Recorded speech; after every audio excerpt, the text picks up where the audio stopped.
오늘 말씀은 이사야서 55장 말씀입니다.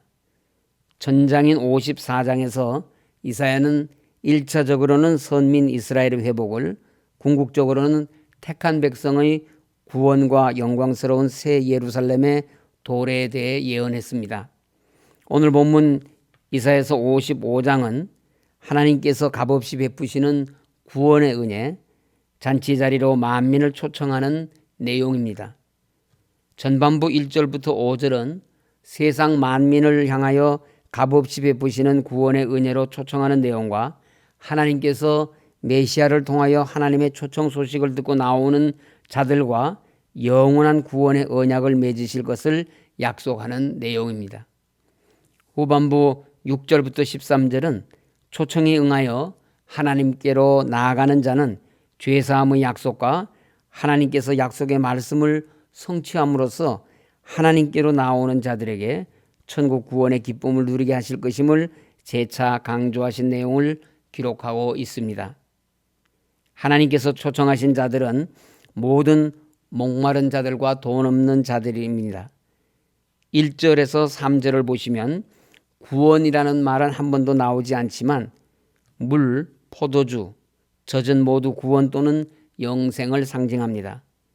1절에 오호라 너희 모든 목마른 자들아 물로 나오라 돈 없는 자도 오라 너희는 와서 사 먹되 돈 없이 값없이 와서 포도주와 젖을 사라는 것은 모든 사람들에게 값없이 주시는 구원으로 초청하는 말씀입니다. 목마른 자는 구원을 갈망하는 모든 사람을 가리킵니다. 하나님은 그처럼 구원 얻기를 갈급해하는 모든 사람들을 향하여 구원의 초청장을 보내고 계신 것입니다. 돈 없는 자는 구원에 이를 만한 어떤 조건도 없는 자를 가리킵니다. 하나님께서는 구원을 값없이 사라고 요구하십니다. 이는 사람에게는 구원이 필요하지만은 그것은 사람이 자기의 힘과 능력으로 그 값을 지불하고 결코 살 수 없는 것이기 때문입니다. 구원을 값없이 사라고 하시는 것은 그것이 너무 고귀해서 하나님께서 거저 주시지 않으면 인간이 결코 얻을 수 없는 것이기 때문입니다.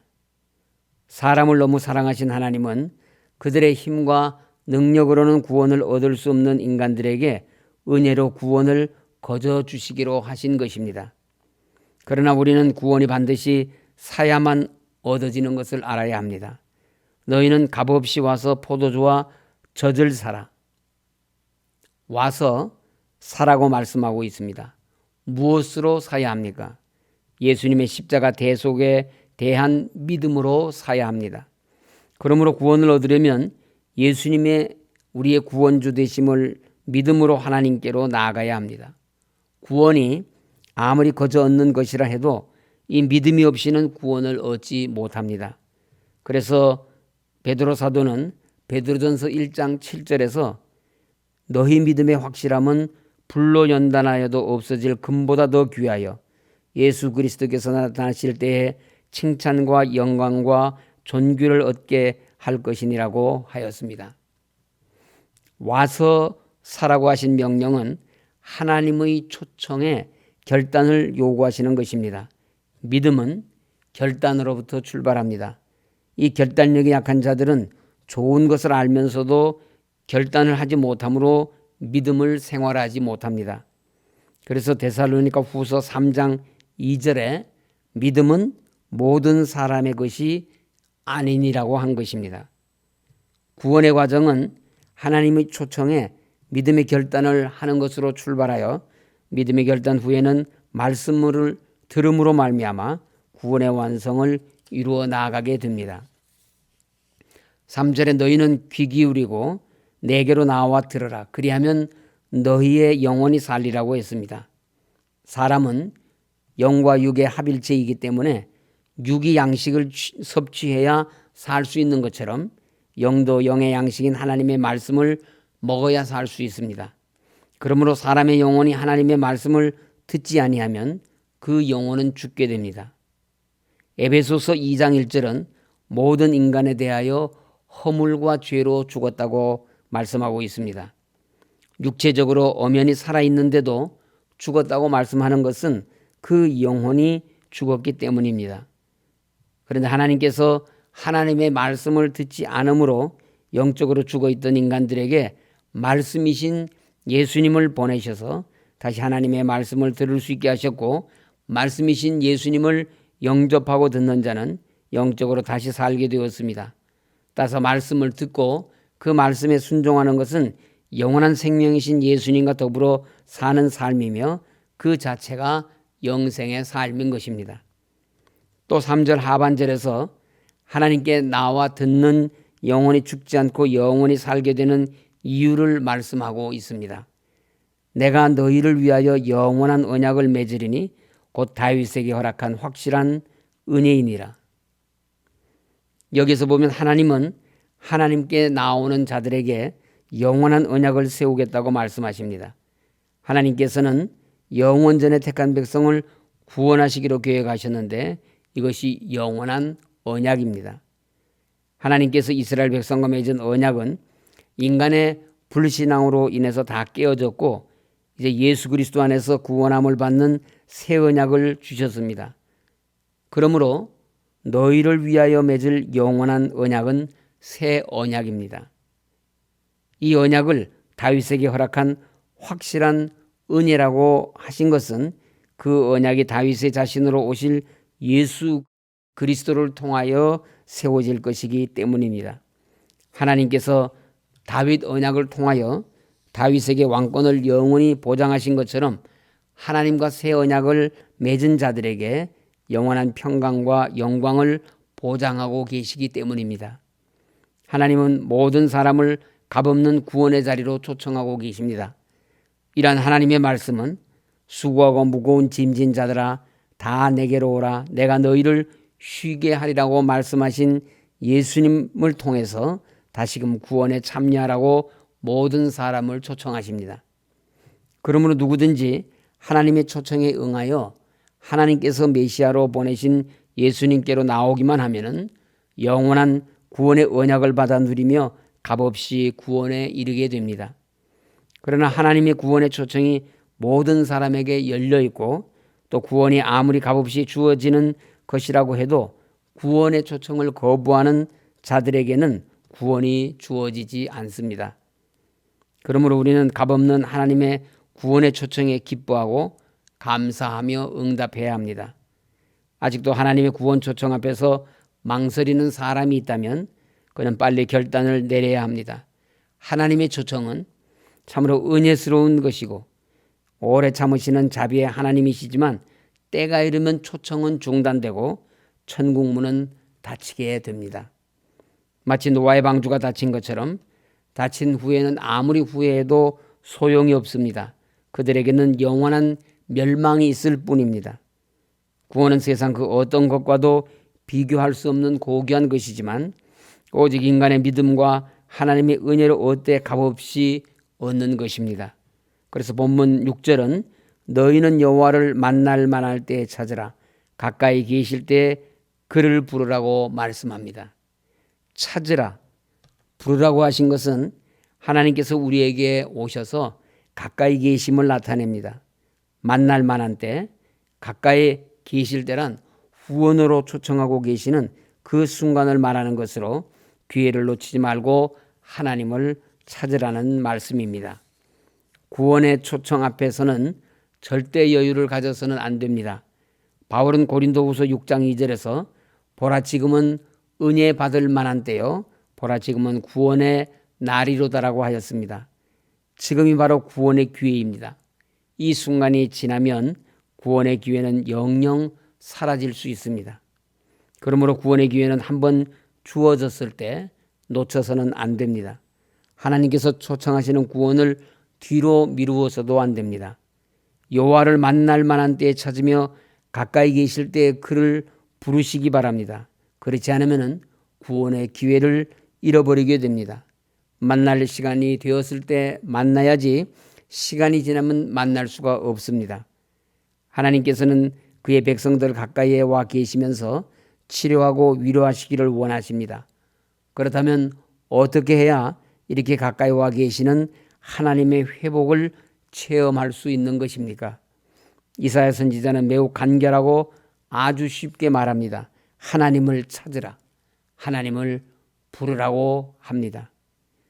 그럼 어떻게 하나님을 찾고 불러야 하는 것일까요? 7절에서 하나님을 찾고 부르는 것은 악한 자는 그의 길을 버리는 것을, 불의한 자는 그 생각을 버리고 하나님께로 돌아오는 것이라고 말씀합니다. 여호와 하나님을 찾는다는 것은 지금까지 행해왔던 악행을 모두 버리는 것입니다. 악을 버리고 하나님께로 돌아와서 거룩한 하나님의 임재를 체험하는 것입니다. 악한 자들이 악을 버리고 하나님께로 돌아오면 하나님께서 그들을 너그러이 용서하시고 긍휼과 사랑을 베푸십니다. 은혜와 사랑이 많으신 우리 하나님은 죄인을 용서하시며 그들이 구원받기를 원하시는 분이십니다. 그렇기 때문에 악인이라도 그 죄로 인하여 망하는 것을 조금도 기뻐하지 않으십니다.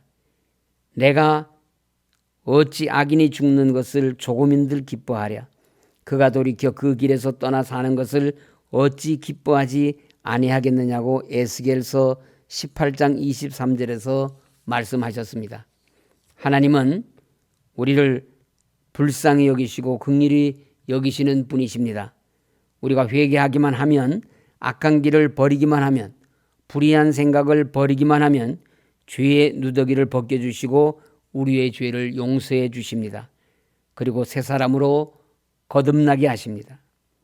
예수님께서 공생애를 시작하시면서 제일 먼저 선포하신 말씀도 천국이 가까웠으니 회개하라는 말씀이었습니다. 기독교는 회개의 종교입니다.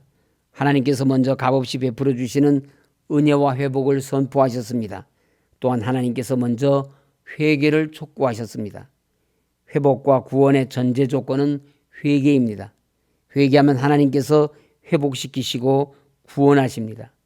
그러므로 회개하지 않는 사람은 예수님을 믿는 사람이 아닙니다. 말씀을 마치겠습니다. 만물을 창조하시고 만물의 주인이신 전능하신 하나님은 모든 것을 소유하신 풍성하신 분이십니다.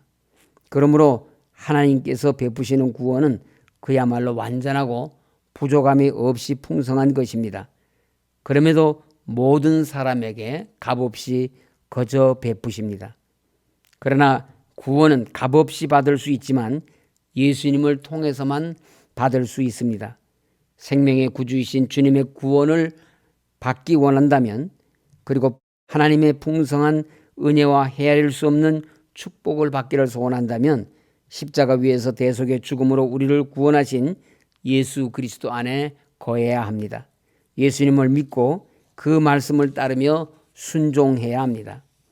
주님께서 사랑하시는 성도님들이 예수님께서 예비하신 축복과 치유와 회복의 은혜로 새로워지고 새 사람이 되어 예수님을 통하여 공급되는 기쁨을 누리시고 하늘과 땅에 기름진 것으로 풍요롭고 풍성한 은혜로 날마다 감사하며 찬송하며 사는 복된 삶을 살아가시기를 간절히 소원합니다. 아멘. 기도하겠습니다. 하나님 아버지, 목마른 자들에게, 돈 없는 자들에게 값없이 구원의 은혜를 베풀어 주시는 하나님 아버지, 오늘도 주님 앞에 가까이 나아가 하나님의 긍휼을 입게 하여 주시옵소서. 그리하여 오늘도 구원의 은혜를 입은 저희들이 주님과 동행하는 복된 한날이 되게 하여 주시옵소서. 주님 몸 되신 서울교회 속교 회복되게 하셔서 세상 땅끝까지 이르러 주님을 증거하는 교회 되게 하시옵소서. 안식년보난 대법원 상고권을 비롯한 교회의 모든 송사 하나님께서 바른 판결 허락하여 주시옵소서. 코로나19의 확산을 막아주시고 속기 소멸되게 하여 주시옵소서. 백신과 치료제가 개발되게 하시고 경제적인 어려움에 처해 있는 자영업자, 소상공인들, 사회의 모든 취약계층들 하나님께서 특별히 지켜주시옵소서. 나눠져 있는 국민의 마음들이 하나 되게 하시고 복음화된 통일조국 속히 허락하여 주시옵소서. 병상에 계신 모든 환우들 하나님 치료하여 주시옵시고,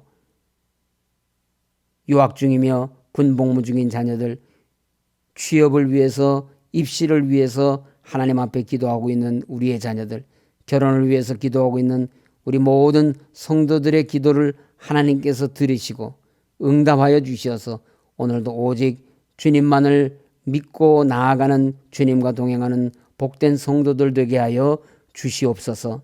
예수님 이름으로 기도드립니다. 아멘.